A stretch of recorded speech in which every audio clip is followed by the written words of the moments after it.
gracias y buenos días, licenciada. Bienvenida a este proceso de evaluación. ¿Sería tan amable su nombre completo? Muy buenos días, señores comisionados. Mi nombre es Guillermina María McDonald Acuña. Muchas gracias. ¿Su número de cédula? 3-66-2023. Gracias. Disculpe su edad. 61 años. ¿A qué sala aspira, licenciada? La sala penal. ¿Cuántos años de experiencia tiene en procesos penales en el área penal? Tengo 18 años, o casi 18 años, laboré en el Ministerio Público, iniciando como personera municipal, culminando mi carrera como fiscal superior en Cliver Agua, pasando por fiscal de circuito, fiscal delegada, lo que se conoce como fiscal anticorrupción. En el 2001 salí del Ministerio Público, porque renuncié, y comencé a ejercer la profesión donde me he desempeñado en la rama penal. He manejado casos de familia, algunos civiles y algunos laborales, pero yo soy penal. Muchísimas gracias. ¿Su nivel de estudios académicos hasta dónde los ha llevado? Soy graduada de la Universidad de Panamá, en la Facultad de Derecho y Ciencias Políticas, como licenciada en Derecho y Ciencias Políticas. También realicé estudios en el Instituto de Criminología de la Universidad de Panamá, con especialización en el estudio de la personalidad del delincuente. También he realizado estudios de mediación, conciliación y arbitraje. Igualmente he tomado diferentes cursos de capacitación relacionados con el derecho penal, el derecho procesal y últimamente sobre el sistema penal acusatorio. Muchas gracias. Licenciada, voy a pasar a la parte del cuestionario. A la primera pregunta, que más que un sí o no, es tener nosotros un poquito de conocimiento de su historia familiar. Usted nos compartirá lo que usted considere que no quiera compartir sobre su historia familiar. Nos gustaría conocer su experiencia profesional, cómo se ha desarrollado su trabajo en equipo, sus experiencias y, en su opinión, qué cualidades la hacen merecedora de ocupar un cargo de magistrada de la Corte Suprema de Justicia. Allí nos gustaría de alguna manera conocer los elementos que considera sustentan su decisión. Bien, yo me voy a remontar desde muy pequeña. Yo estudié escuela primaria en una escuela rural. ¿Por qué pondero esa situación? Porque yo pienso que la personalidad de cada uno de nosotros se va formando desde pequeño. Y yo estudié en una escuela rural en la carretera de Colombia 20 llamada Desmond B. Bryan. También estudié en la escuela de Estado de Israel en San Miguelito. Me gradué en la escuela en Colón, Escuela República del Paraguay, a los 11 años. Soy hija de una educadora y un artesano porcionero lapicero. Ingresé al Instituto Gustavo Semena al primer ciclo y culminé la secundaria en el Instituto Nacional de Panamá. De ahí a los 16 años ingresé a la Universidad de Panamá, a la Facultad de Derecho, donde me gradué a los 22 años. Me fui a los Estados Unidos por razones personales y estudié inglés allá. Regresé a Panamá y entonces ingresé al Ministerio Público como personera. Fui personera cuarta municipal en el área de Ancón, todavía como área revertida. Y me tocó trabajar en esa época con todos los delitos que eran competencia de los municipales cometidos dentro de las áreas revertidas. Es decir, tuve mucho enlace con panameños y el componente de Comando Sur que se cometía delitos. Después de 6 años voy al circuito. A mí en el 1989 me aplicaron decreto de guerra. En 1990 regreso al Ministerio Público, 15 días me restituyen a mi cargo como personera y 15 días después soy ascendida como fiscal. Ahí estuve como 7 u 8 años. Creo que mi hoja de vida de ustedes. Ahí subí a la Fiscalías Superiores, donde conocí casos de homicidio. Después fui fiscal delegada, donde conocí casos contra la administración pública. Y después me mandaron a la Fiscalía Superior de Cocle y Veraguas, donde me desempeñé como fiscal superior evidentemente, casos de homicidio y la parte de administrativa de las dos provincias. Cuando estuve en la Fiscalía Superior, lo mismo que en el desempeño de toda mi carrera en el Ministerio Público, lo hice con mucha honestidad y un desempeño que yo podría calificar como eficaz y eficiente.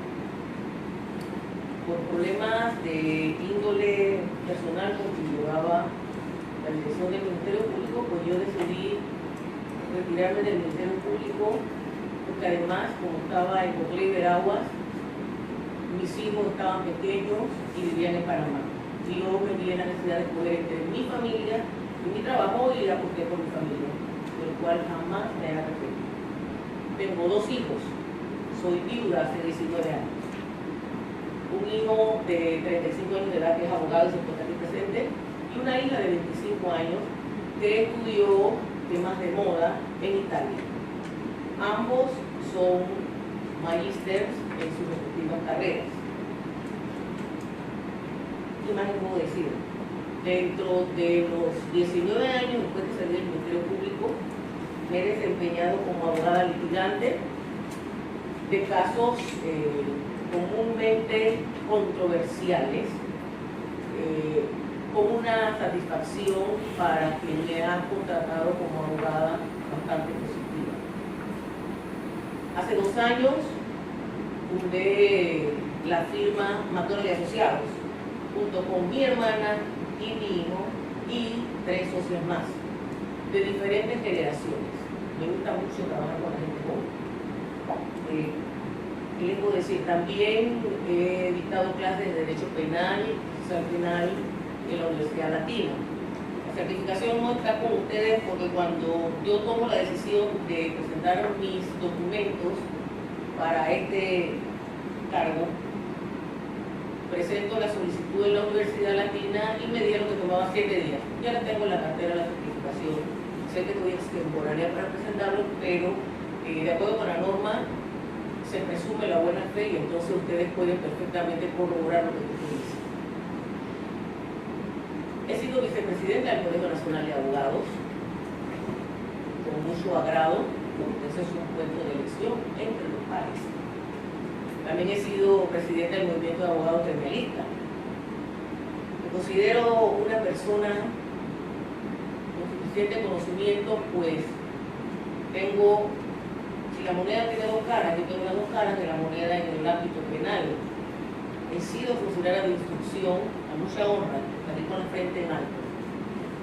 Me he desempeñado casi que igual tiempo como abogada litigante y hasta este momento, afortunadamente, jamás he sido denunciada por falta a la ética y tampoco he tenido una denuncia de tipo penal y querella. Soy una persona de carácter, soy una persona con inteligencia emocional, tengo autoconciencia, tengo autocontrol, considero que tengo empatía hacia los demás y que además sé comunicarme con ellos. Es difícil uno hablar sobre uno mismo, pero yo me califico como una persona honesta, como una persona, además de saber trabajar en grupo, soy una persona sumamente responsable, soy una persona sumamente comprometida en lo que me propongo, sé tomar decisiones, mi carrera así lo ha demostrado, tanto a nivel personal como a nivel profesional. ¿Por qué aspiro al cargo de magistrada? Aspiro a ella porque, como bien me describió mi hijo, dice mi hijo que su madre como parte de los abogados de la vieja escuela, aspira a terminar su carrera en el más alto cargo de la magistratura. ¿Y para qué eso? Para poder dejar un legado en la comunidad, en el pueblo, en la comunidad abogadil, que la justicia sí existe, que sí se puede lograr. Ofrezco mi experiencia, ofrezco mi capacidad de análisis, ofrezco mi humildad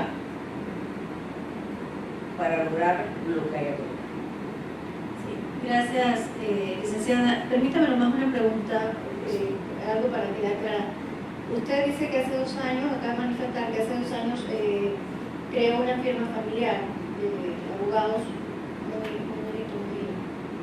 muy loable.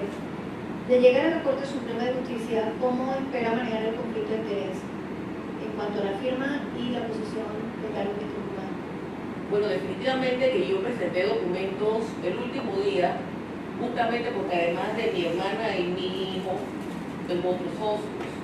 Yo tuve que discutir este punto con ellos, porque definitivamente, a pesar de que la firma Manuel Asociados es un hijo, tengo que separarme de él. Tienen ellos que seguir hacia adelante. ¿Cómo pretendo manejarlo? En primer lugar, tengo que renunciar a él, a la firma. En segundo lugar, porque soy una persona íntegra y respetuosa, yo no podré conocer ningún caso, ni de lo que yo inicié, si llegasen a mi instancia, ni lo que ellos sigan conociendo, porque eso es una causa del impedimento. Yo no podría conocerlo. Y aunque otro me lo subiera, soy yo la primera en decir si me llego a enterar, porque yo me voy a separar de la firma, no puedo conocerlo. Muchas gracias, licenciada. Representante de la Defensoría del Pueblo.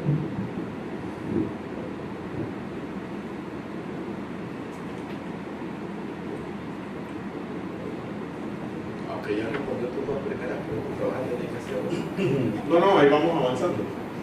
No hay problema. Buenos días, licenciada. Un gusto tenerla acá. Usted ya ha desarrollado, inclusive en su primera intervención, varias de las preguntas que están en el cuestionario que se le había anticipado. Yo sí voy a referirme directamente a la pregunta número 8, que dice: ¿cómo garantizaría usted la independencia en la prestación del servicio de administración de justicia en el marco institucional existente? Bien, yo frente a esa pregunta, creo que lo primero que uno tiene ser o creerse uno mismo lo que es. Esa garantía es de tipo personal, en primer lugar. Si usted no se cree que es independiente, pues no puede garantizar esa independencia. Y yo soy una persona independiente. Desde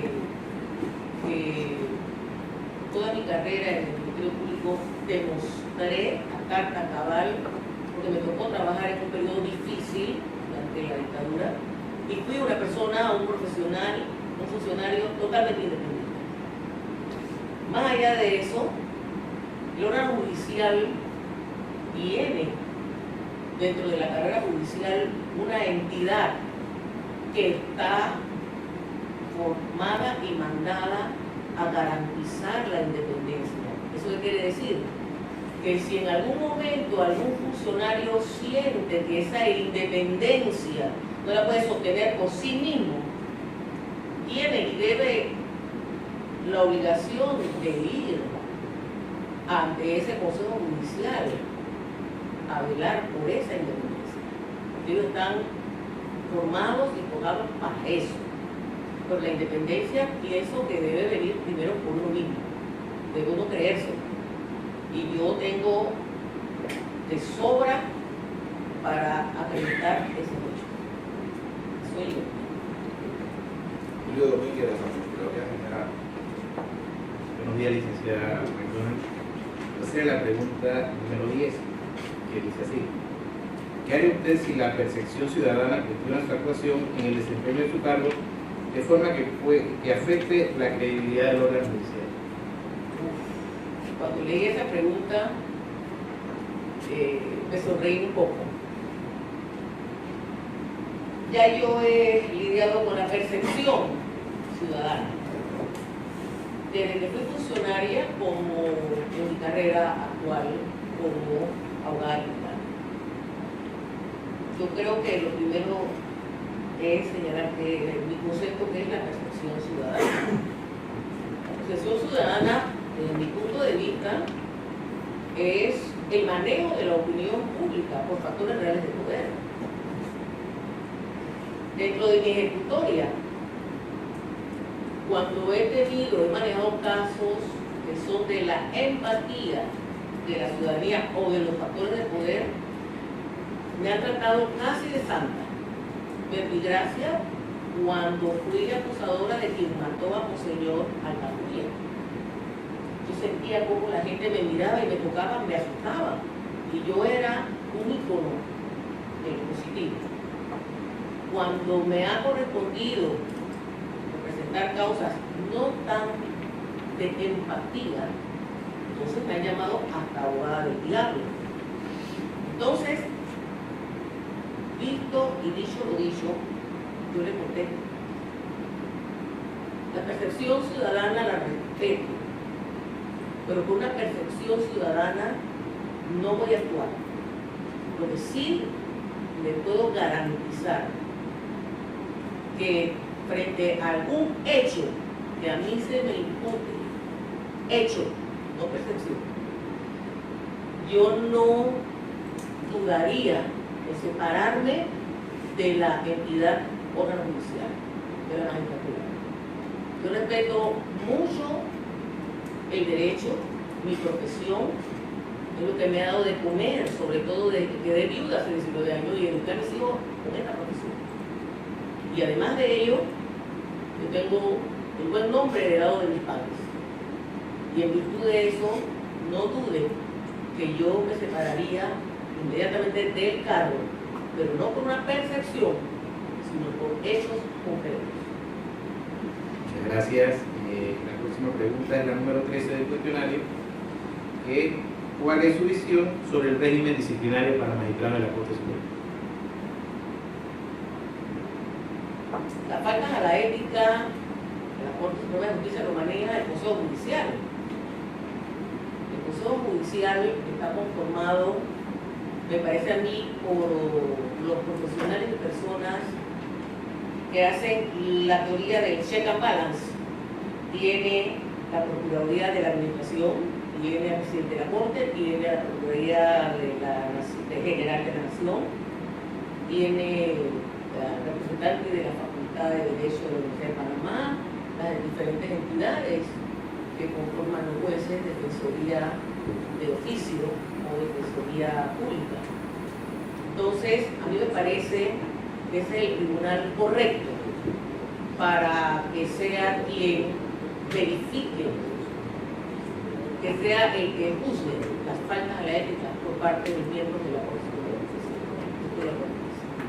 Muchas gracias. Colegio Nacional de Abogados. Buenos días, licenciada McDonald. Usted me ha dejado que nosotros tenemos algunas preguntas que debemos de hacer, pero usted en su exposición no me da chance aquí que yo le haga preguntas. Pero sí lo voy a hacer una. ¿Considera usted que el Servicio de Administración de Justicia necesita ser transformado? Explique su visión. Muchas gracias. Cuando leí esta pregunta me encantó, porque eso le da a uno la oportunidad de expresar cómo nosotros, los que aspiramos a llegar al cargo, podamos contribuir con la administración de justicia. Ahí denoto varias fronteras. El órgano judicial como tal, en primer lugar, conforma junto con el Ministerio Público un poder del Estado. Como poder del Estado tiene una cara, una faceta estatal. ahorita mismito estamos viviendo momentos sumamente difíciles en donde la administración de justicia se está viendo afectada por una percepción y una imagen negativa. Yo propondría de llegar al cargo que se contratara una consultoría para el manejo de la imagen del órgano judicial. No todos los jueces son corruptos, no todos los fallos son incorrectos. Entonces, hay una percepción que debe ser mejorada y que se puede mejorar a través de una consultoría. Está la parte del órgano judicial como ente que administra la justicia, que aplica la ley en las diferentes ramas, no solamente la penal a la que yo aspiro. Y ahí hay algunas fallas. Fallas, por ejemplo, con la demora en fallar. Se ha mejorado con el sistema penal acusatorio, aunque tiene sus críticas, se ha mejorado. Sin embargo, dentro de la carrera judicial, que no termina de implementarse a pesar de que desde 2015 fue aprobada como ley de la República, allí hay cosas que hacen falta implementar. Por falta de presupuesto no se termina de implementar. Por ejemplo, las auditorías judiciales. Es importante que se hagan las auditorías judiciales, porque es importante darle explicación a la nación de por qué los procesos se demoran tanto. Y si alguien está demorando un proceso porque no está haciendo su trabajo, entonces debe pasar por el camino del proceso disciplinario y retirarse del sistema. Por un lado. Por otro lado, veo al órgano judicial como poder estatal, no del marco de exterior, sino del marco interno nacional.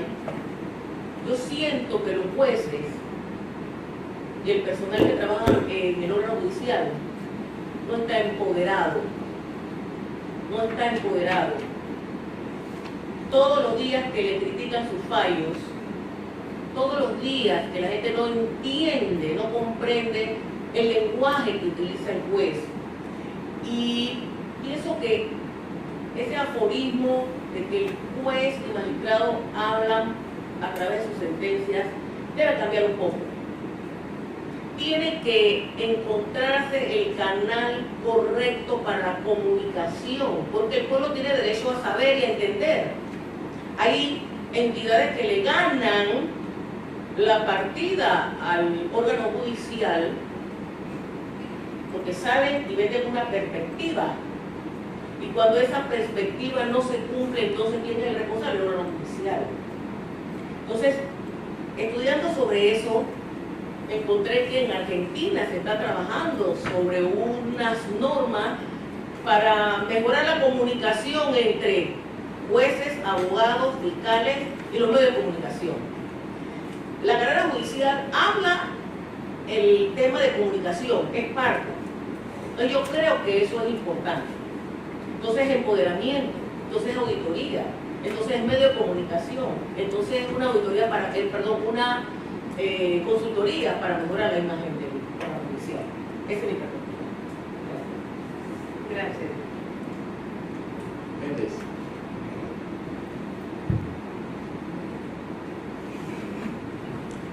Buenos días,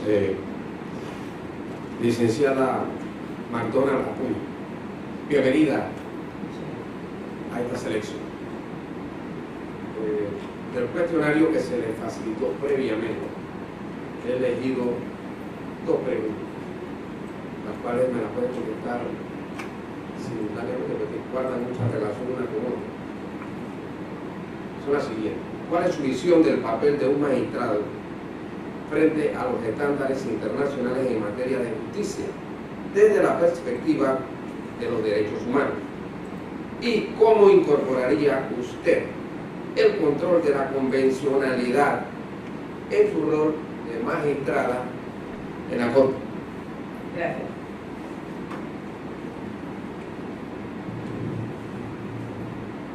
es un mandato.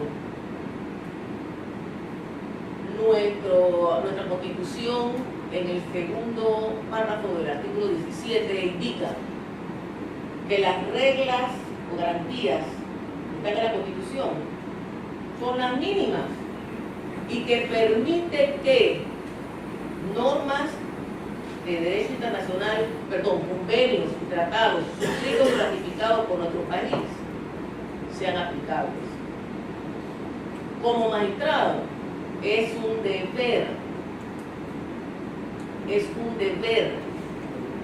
el incorporar, el dictar cátedra a través de las sentencias con relación al control de la convencionalidad.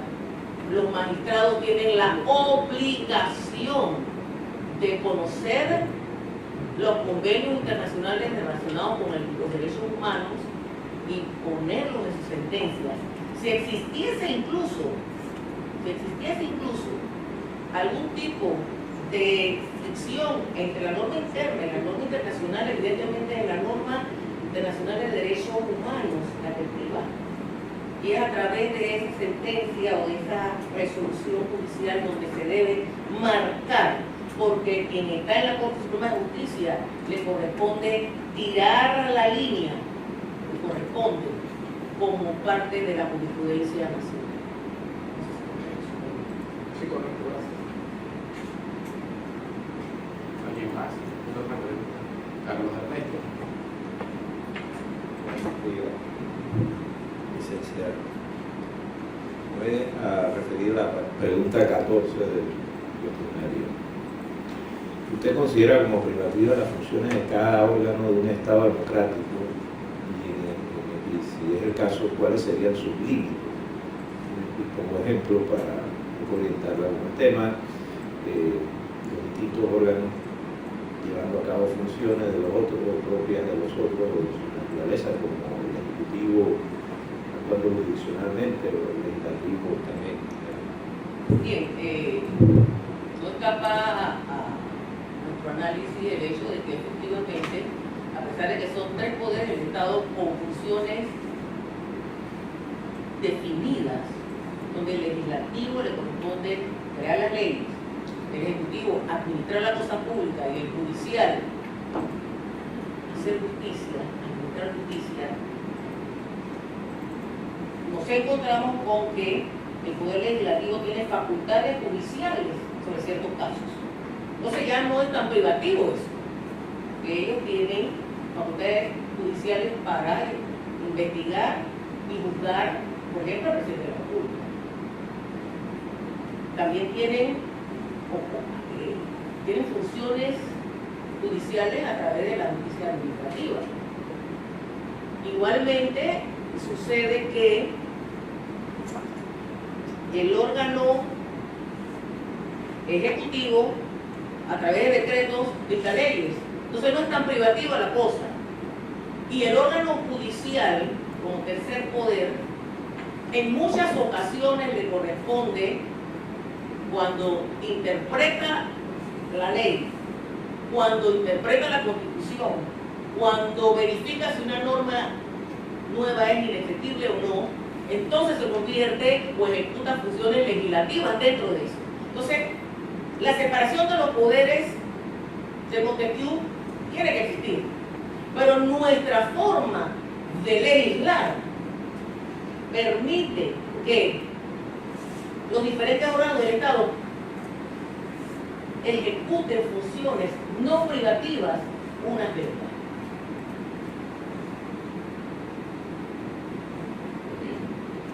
¿Alguna otra pregunta, comentario?